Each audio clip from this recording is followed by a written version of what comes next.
কথায় আছে মনের ইচ্ছা থাকলে সব সম্ভব। সেটাই যেন এবার দেখা গেল অশোক সরকারের মধ্যে।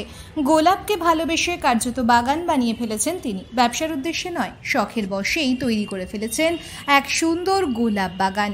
ফুলকে যদি আপনি ভালোবাসেন তবে আজকের এই প্রতিবেদন আপনার মন ভালো করে তুলবে। বাড়ির ফাঁকা ছাদ মানে একটু বসার জায়গা করে নেওয়া বা অব্যবহৃত জিনিস দিয়ে চারিদিক ভরে দেওয়া। তবে এসব কিছু না করে এক অন্য ভাবনা ছিল শিলিগুড়ির আশ্রমপাড়ার বাসিন্দা অশোক সাহার। আর তাই বাড়ির ছাদে তৈরি করে ফেলেছেন গোলাপ ফুলের বাগান। উপর থেকে দেখলে মনে হবে গোলাপের বাহার নেমে এসেছে তার ছাদে। অশোকবাবুর পরিচর্যায় ও পরিবারের সহযোগিতায় বাড়ির ছাদ ভরিয়ে তুলেছেন সুন্দর গোলাপে। আজ থেকে 25-26 বছর আগে এই বাগান তৈরির চিন্তা ভাবনা করেছিলেন অশোকবাবু। সেই প্রমাণ রয়েছে তার তৈরি গোলাপের বাগানে। 23 বছরের গোলাপ গাছ রয়েছে তার বাগানে।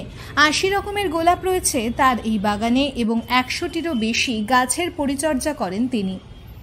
Sandy, Bengal tiger, Calcutta 300, mid summer, big grade, black magic ছাড়াও আরও বিভিন্ন প্রজাতির গোলাপ রয়েছে। এরপর অর্কিডের বাগান তৈরির চিন্তা ভাবনা রয়েছে অশোকবাবুর। সবকিছু সামলে তিনি নিজের হাতে এই সমস্ত ফুল গাছের পরিচর্যা করেন। তিনি বলেন সময় বের করে নিতে হয়। শিলিগুড়িতে শুরু হচ্ছে পুষ্পমেলা, আর প্রতি বছরের মতো এবারও তিনি তার তৈরি গোলাপ ফুল সেখানে প্রদর্শন করবেন। এর আগে প্রদর্শনগুলিতে তিনি প্রথম পুরস্কার এনেছেন। আর তাই আপনিও চাইলে একবার গিয়ে দেখে আসতে পারেন সুন্দর গোলাপ ফুলের বাগান।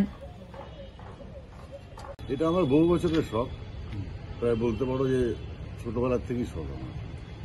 তো কত রকম গোলাপ আছে? আমার ছাদে এখন মোটামুটি প্রায় 80 রকমের গোলাপ আছে। এই গোলাপ লাগায় প্রতি বছর আপনি কত প্রাইজ পেয়েছেন? আমি তো 2 বছর ধরে এখানে গোলাপের চ্যাম্পিয়নশিপ আগে ছিল না শিলিগুড়িতে। 2 বছর ধরে চ্যাম্পিয়নশিপ হয়েছে, 2 বছরই আমি চ্যাম্পিয়ন হয়েছি এবং এর আগেও আমি অল ওভার চ্যাম্পিয়ন হয়েছি। এবারও কি আশা আছে আপনার? এবারও আশা আছে, দেখা যাক কি হয়। সবাইকে কি বলবেন যে গোলাপ এই ছাদে চারিদিকে তো কংক্রিটের জঙ্গল, হ্যাঁ, তার মাঝখানে যে ছাদে আপনি যে কংক্রিটের জঙ্গলের মাঝখানে যে গোলাপ লাগিয়েছেন, আপনি কি বলবেন সবাইকে? দেখুন, একটা জিনিস যেটা বলছি আমি, আজকাল আমাদের শিলিগুড়িতে প্রচুর কংক্রিটের বিল্ডিং, কলকারখানা, গাড়ি ঘোড়া এত হয়েছে, এত পলিউশন, তার মাঝখান দিয়েও যে আমি চেষ্টা করে এটা করতে পেরেছি, তার জন্য আমি প্রকৃতির কাছে খুব কৃতজ্ঞ।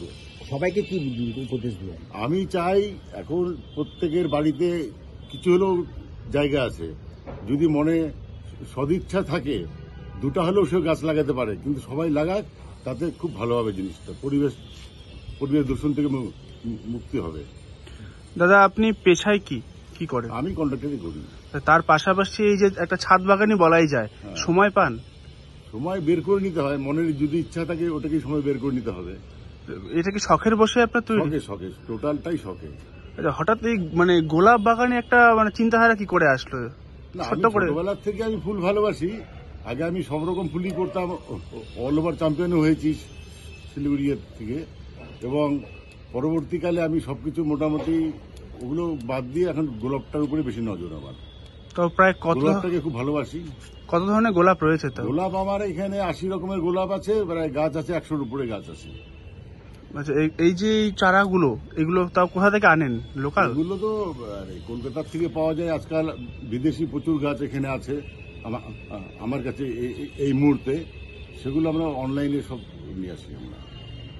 আপনার নাম এবং পরিচয়টা? আমার নাম অশোক সরকার, শিলিগুড়িতে থাকি, আশ্রমপাড়াতে, আগরতলা মোড়। ব্যুরো রিপোর্ট, ভয়েস বাংলা সংবাদ।